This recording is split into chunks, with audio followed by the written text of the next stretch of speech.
ಅರಣ್ಯ ಭೂಮಿ ಹಕ್ಕು ಹೋರಾಟಗಾರರ ವೇದಿಕೆ ಆಶ್ರಯದಲ್ಲಿ ಜರುಗುತ್ತಿರುವ ಅರಣ್ಯವಾಸಿಗಳಿಗೆ ಕಾನೂನು ಜಾಗೃತಾ ಜಾಥಾ ಅಂಗವಾಗಿ ಕುಮಟಾ ತಾಲೂಕಿನ ಅಳಕೋಡ, ಮೂರೂರು ಮತ್ತು ಕಲ್ಲಬ್ಬೆ ಗ್ರಾಮ ಪಂಚಾಯತ್ ವ್ಯಾಪ್ತಿಯಲ್ಲಿ ಮಾರ್ಚ್ 16ರ ರವಿವಾರ ಕಾರ್ಯಕ್ರಮ ಹಮ್ಮಿಕೊಳ್ಳಲಾಗಿದೆ ಎಂದು ಹೋರಾಟಗಾರರ ವೇದಿಕೆಯ ತಾಲೂಕು ಅಧ್ಯಕ್ಷ ಮಂಜುನಾಥ್ ಮರಾಠಿ ತಿಳಿಸಿದ್ದಾರೆ.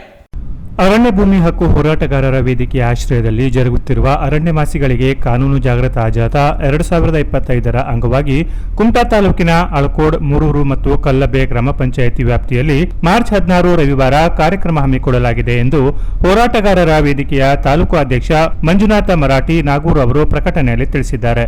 ಅಂದು ಅಳಕೋಡ್ ಗ್ರಾಮ ಪಂಚಾಯಿತಿ ವ್ಯಾಪ್ತಿಯ ಅರಣ್ಯ ಅತಿಕ್ರಮಣದಾರರ ಸಭೆಯನ್ನ ಮುಂಜಾನೆ 9:30ಕ್ಕೆ ಹಾಗೂ ಮಧ್ಯಾಹ್ನ 2:30ಕ್ಕೆ ಮೂರೂರು ಮತ್ತು ಕಲ್ಲಬ್ಬೆ ಗ್ರಾಮ ಪಂಚಾಯಿತಿ ವ್ಯಾಪ್ತಿಯ ಸಭೆಯನ್ನು ಮೂರೂರು ಸಾರ್ವಜನಿಕ ಗಣೇಶೋತ್ಸವ ಸಭಾಂಗಣದಲ್ಲಿ ಕಾನೂನು ಜಾಗೃತಾ ಜಾಥಾ ಸಭೆ ಜರುಗಲಿದೆ ಎಂದು ಪ್ರಕಟಣೆಯಲ್ಲಿ ತಿಳಿಸಿದ್ದಾರೆ.